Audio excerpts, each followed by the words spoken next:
اعوذ باللہ السمیع العلیم من الشیطان الرجیم من حمزہ ونفخہ ونفسہ وَلَقَدْ جَاءَكُم مُوسَىٰ بِالْبَيِّنَاتِ ثُمَّ اتَّخَذْتُمُ الْعِجْلَ مِن بَعْدِهِ وَأَنْتُمْ ظَالِمُونَ وَإِذْ أَخَذْنَا مِيثَاقَكُمْ وَرَفَعْنَا فَوْقَكُمُ الطُّورَ خُذُوا مَا آتَيْنَاكُمْ بِقُوَّةٍ وَاسْمَعُوا قَالُوا سَمِعْنَا وَعَصَيْنَا وَأُشْرِبُوا فِي قُلُوبِهِمُ الْعِجْلَ بِكُفْرِهِمْ قُلْ بِئْسَ مَا يَأْمُرُكُمْ بِهِ إِيمَانُكُمْ إِن كُنتُم مُؤْمِنِينَ۔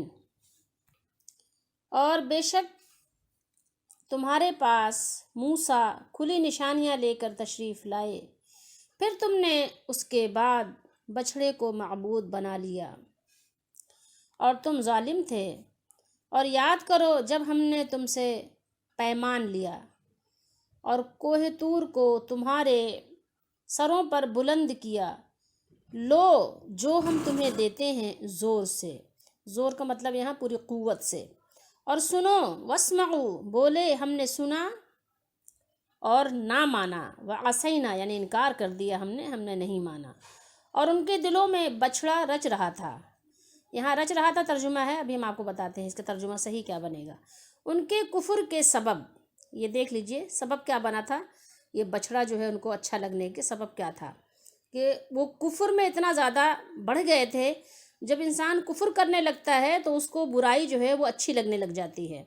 تم فرما دو کیا برا حکم دیتا ہے تم کو تمہارا ایمان، اگر ایمان رکھتے ہو، اگر ایمان ان کنتم مومنون، اگر تم مومن ہو، اگر تم واقعی ایمان والے ہو تو یعنی تمہارا ایمان تم کو کتنا برا حکم دے رہا ہے۔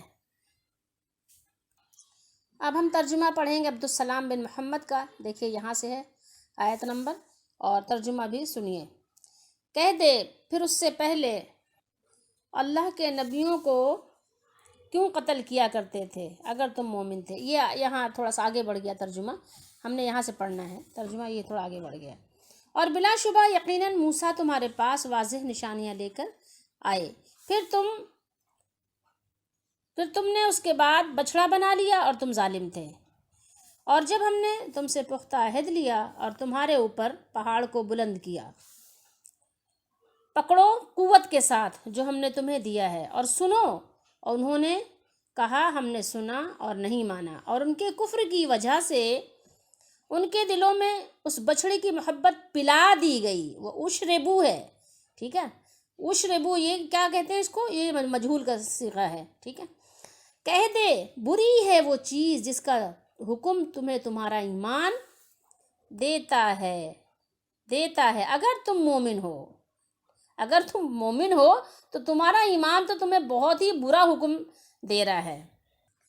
یہ تفہیم القرآن ہے، اس کا ترجمہ بھی سن لیجئے، یہ یہاں سے ترجمہ ہے اس کا، یعنی کہ بے شک یا بلا شبہ تمہارے پاس موسیٰ کیسی کیسی روشن نشانیوں کے ساتھ آیا، پھر بھی تم ایسے ظالم تھے کہ اس کے پیٹھ موڑتے ہی بچھڑے کو معبود بنا بیٹھے۔ پھر ذرا اس میثاق کو یاد کرو، یعنی اس وعدے کو جو پختہ وعدہ تھا، جو طور کو تمہارے اوپر اٹھا کر ہم نے تم سے لیا تھا، یعنی عہد لیا تھا۔ ہم نے تاکید کی تھی کہ جو ہدایات ہم دے رہے ہیں ان کی سختی کے ساتھ پابندی کرو اور کان لگا کر سنو۔ تمہارے اسلاف نے کہا ہم نے سن لیا مگر مانیں گے نہیں، اور ان کی باطل پرستی کا یہ حال تھا کہ دلوں میں ان کے بچھڑا ہی بسا ہوا تھا۔ کہو اگر تم مومن ہو تو یہ عجیب ایمان ہے جو ایسی بری حرکات کا تمہیں حکم دیتا ہے، یعنی اگر تم مومن ہو۔ اب آپ اس پہ توجہ دیجئے کہ ان کی جو نافرمانیاں تھیں نبی کریم صلی اللہ علیہ وسلم سے آپ کی آمد سے قبل جو اہل کتاب تھے، تو ان کی نافرمانیوں کی ایک طویل فہرست تھی۔ اس فہرست سے اللہ تعالیٰ نے چند واقعات کی طرف اجمالاً اشارہ کر کے ان کے اس دعوے کے بطلان کو کیا کیا، واضح فرما دیا کہ وہ اپنے انبیاء پر صدق دل سے ایمان لا چکے تھے، ٹھیک ہے، اس کو اللہ تعالیٰ نے واضح کیا۔ اور فرمایا کہ اگر ایسے قبیح جرائم اور ہر حکم الہی سے کھلی بغاوت کے باوجود تمہیں ایمان کا دعویٰ ہے تو عجیب ہے، تمہارا ایمان ہی عجیب ہے۔ تمہارا یہ ایمان جو تمہیں برائی پر اکساتا ہے اور نیکیوں سے باز رکھتا ہے، یہ ہے قرآن کریم کا دل ہلا دینے والا انداز بیان۔ دعوت حق کا حق ادا کر دیا، لیکن جن کے دل مردہ ہو چکے تھے وہ اس سے کیا فائدہ اٹھاتے؟ وہ اس سے فائدہ نہیں اٹھا سکے۔ اللہ تعالی ہم سب کو قرآن مجید کے جو احکامات ہیں، جو اس کی نصیحتیں ہیں، اللہ تعالیٰ اس سے ہمیں ڈرنے کی اور اس سے نفع اٹھانے کی توفیق دے، اور اپنے آپ کو آنے والے وقت سے اپنا بچاؤ کرنے کی اللہ ہمیں توفیق عطا فرمائے، آمین۔ اللہ تعالیٰ نے ان کے تورات پر ایمان کا جو ان کا دعویٰ تھا، اللہ نے اس کو رد کر دیا کہ تم نے موسیٰ علیہ السلام سے کیا سلوک کیا، جو اپنی نبوت کی واضح نشانیاں اور ناقابل تردید دلائل لے کر تمہارے پاس تشریف لائے، جیسے عصا، موسیٰ علیہ السلام کا عصا تھا، ید بیدا، طوفان، ٹڈی، جوئیں، مینڈک، خون، سمندر کا پھٹنا، من اور سلوہ، پتھر سے 12 چشموں کا نکلنا، بادل کا سایہ کرنا، یہ سارا کچھ کیا تھا؟ یہ کھلی نشانیاں نہیں تھیں، واضح دلائل نہیں تھے۔ پھر ان نشانیوں کے آنے کے بعد تم نے کیا کیا؟ بچڑا بنا کر پوجنا شروع کر دیا۔ تو کیا یہ تورات پر ایمان تھا تمہارا؟ یہ تمہارا ایمان تھا تورات پر؟ بولو، بتاؤ۔ من بعد ہی، اس سے مراد کیا ہے؟ موسیٰ علیہ السلام کے طور پر جانے کے بعد بھی ہو سکتا ہے، اور موسیٰ علیہ السلام کے جو نشانیاں لانے کے بعد بھی، ٹھیک ہے، کہ جو انہوں نے کیا تھا۔ خیر اس کی بعد میں بات کریں گے اس پر۔ انہوں نے کیا کہا؟ سمعنا وعصینا، یہ دونوں لفظ انہوں نے زبان سے کہہ دیے ہوں تو کچھ تعجب نہیں۔ جو قوم فذهب انت وربک فقاتلا کہہ سکتی ہے، ان سے یہ بھی کچھ بعید نہیں۔ فذهب کا کیا مطلب ہے؟ کہ جاؤ، تم جاؤ، فذهب انت وربک، اور آپ کا رب جائے، فقاتلا، پھر جا کے ان سے قتال کرے، جہاد کرے، ٹھیک ہے، یعنی ہم یہاں بیٹھے ہیں، انا ہاہنا قاعدون، یہ فرمایا تھا نا ان لوگوں نے۔ تو ظاہر ہے ان سے کہنے کچھ بھی بعید نہیں ہے، یہ منہ سے بھی کہہ سکتے ہیں، لیکن ہمارا حال کیا ہے؟ ہم زبان سے تو نہیں کہتے، لیکن ہم زبان قال سے تو نہیں کہتے، ہمارا قول تو نہیں ہے یہ، لیکن حال تو ہمارا یہی کہہ رہا ہے جو ان کا تھا حساب کتاب۔ تو بہرحال یہ کچھ بعید بات نہیں ہے کہ انہوں نے زبان سے ہی کہہ دیا ہو، کہ وہ تو بہت ہی ڈھیٹ قوم تھی بہرحال۔ تو اور بعد میں صاف ہم نہیں مانتے کہہ دیا ہو، تو بعض اہل علم نے فرمایا کہ ان کے زبان سے اقرار کو سمعنا اور عمل نہ کرنے کو کیا کہا گیا؟ عصینا سے بیان فرمایا ہے۔ گویا انہوں نے زبان حال سے یہ کہا جیسا کہ اللہ تعالیٰ نے آسمان و زمین سے کہا۔ اللہ نے آسمان و زمین سے کیا فرمایا تھا؟ تم دونوں آؤ خوشی سے یا ناخوشی سے؟ دونوں نے کہا ہم خوشی سے آ گئے۔ دونوں نے کیا کہا؟ قالتا اتینا طائعین، ٹھیک ہے۔ پھر اس کے بعد انہوں نے کیا کیا؟ ثم تولیتم من بعد ذلک، پھر وہ پھر گئے، پلٹ گئے، پھر وہ اس عہد و پیمان کے بعد کیا گیا؟ پلٹ گئے، اپنے کہنا الٹے بل پلٹ گئے، اپنے وعدے سے مکر گئے۔ وَأُشْرِبُوا فِي قُلُوبِهِمُ الْعِجْلَ، اس میں الف لام ہے، اس کو تھوڑا سا سمجھ لیجئے۔ فرمایا کہ جس طرح پانی جو ہے نا، پانی ہوتا ہے نا، وہ رگ رگ میں کیا ہوتا ہے؟ سرایت کر جاتا ہے۔ جب آپ پئیں، پیاس کے وقت پانی پیتے ہیں تو کیسا اندر تک ایک تر و تازگی آ جاتی ہے، تمام سے لگتا ہے کہ پانی ہر جگہ پہنچ گیا جب آپ پانی پیتے ہیں۔ تو اسی طریقے سے اللہ تعالیٰ نے فرمایا کہ جس طرح پانی رگ رگ میں سرایت کر جاتا ہے، اسی طرح اس بچھڑے کی محبت ان کے رگ و ریشے میں سرایت کر گئی، ایک ایک جگہ، مطلب یعنی بس اب ان کو اس کے بغیر جو چین ہی نہیں تھا۔ العجلہ سے پہلے یہ حب جو ہے نا کا لفظ اس کے اندر مقدر ہے، مقدر مانا جاتا ہے، اور العجلہ میں الف لام کیا ہے؟ عہد کا ہے، عہد کا، اس لیے اس بچھڑے کا ترجمہ کیا جائے گا، ٹھیک ہے، اس بچھڑے کا ترجمہ، سمجھ گئے بات کو؟ اچھا اشربو کے لفظ سے اشارہ اس طرف ہے کہ اس بچھڑے کی محبت اس حد تک پہنچ گئی کہ اس میں ان کا کچھ جیسے اختیار ہی نہ رہا ہو، بلکہ یہ معاملہ ہو گیا جیسے کسی اور نے ان کے دلوں میں اس کی محبت انڈیل دی۔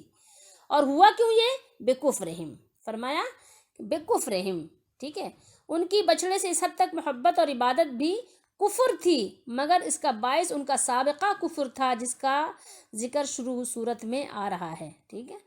معلوم ہوا کہ کفر مزید کفر کا اور ایمان مزید ایمان کا باعث ہوتا ہے. سمجھ رہے؟ جب ایک دفعہ انسان کفر کر لیتا ہے تو کفر میں اس کو ترقی ہوتی رہتی ہے اور مزید کفر میں بڑھ جاتا ہے اور کفر اس کو اچھا لگنے لگتا ہے. کفر کی محبت اس کے دل میں رگ و ریشے میں سرایت کر جاتی ہے. اس لیے ہمیں ہر طرح کے کفر سے اپنا بچاؤ کرنا چاہیے.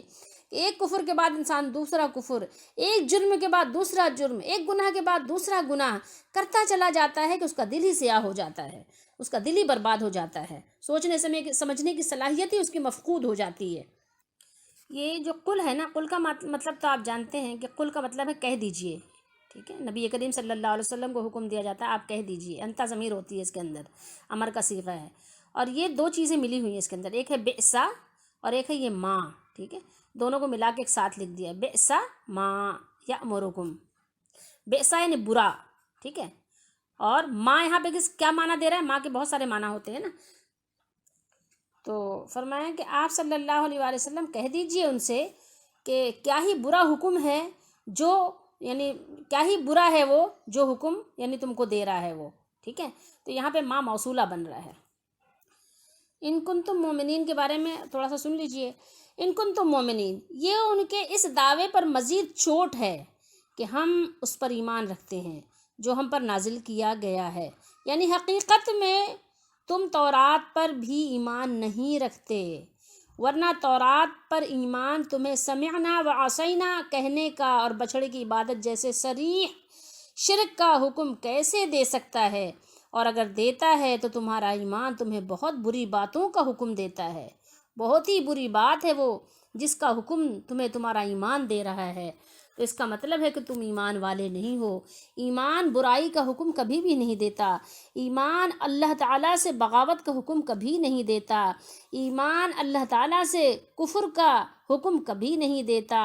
ایمان تو اللہ تعالیٰ کے ساتھ تسلیم و رضا کا نام ہے.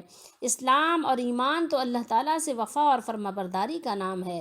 تو جب اگر انسان برائی کو اچھا سمجھنے لگے تو پھر اس کو اپنا چیک اپ کرانا چاہیے کہ دیکھیں کہ ہمارے اندر ایمان کتنا ہے.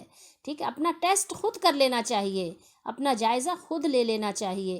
اللہ تعالیٰ ہم سب کو ایمان میں پختگی اور ایمان میں ہم سب کو کمال عطا فرمائے، اور اللہ تعالیٰ ایمان میں کامل فرمائے، اور اللہ تعالیٰ ہمیں اپنی کتاب پر اس کو پورا ایمان رکھنے کی توفیق دے، اس کو پڑھنے کی بھی توفیق دے، سمجھنے کی بھی توفیق دے، عمل کرنے کی توفیق دے، ایمان رکھنے کی، یقین رکھنے کی توفیق دے، اور پھر اسے آگے، اس دعوت کو آگے پہنچانے کی توفیق دے. اسی پر زندہ رکھے، اسی پر ایمان پر خاتمہ نصیب فرمائے.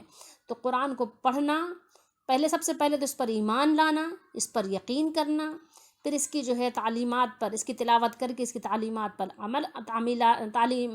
عمل کرنا، اور پھر اس کو آگے پہنچانا جہاں تک پہنچا سکتے ہیں، جن لوگوں تک اپنا یہ پیغام دین اسلام کا پہنچا سکتے ہیں، اللہ اس کے رسول کے احکامات کو پہنچا سکتے ہیں، پہنچانا. ہر وقت یہ نہیں کہ اپنا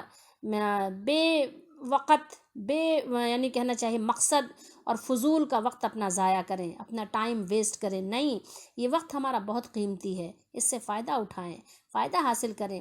وقت پر کھائیں، وقت پر پئیں، وقت پر سوئیں، وقت پر، تاکہ آپ کے وقت میں برکت ہو اور آپ کے کام آسانیوں سے ہو جائیں. اللہ تعالیٰ ہم سب کو توفیق دے اور ہمارا خاتمہ ایمان پر نصیب فرمائے. آمین.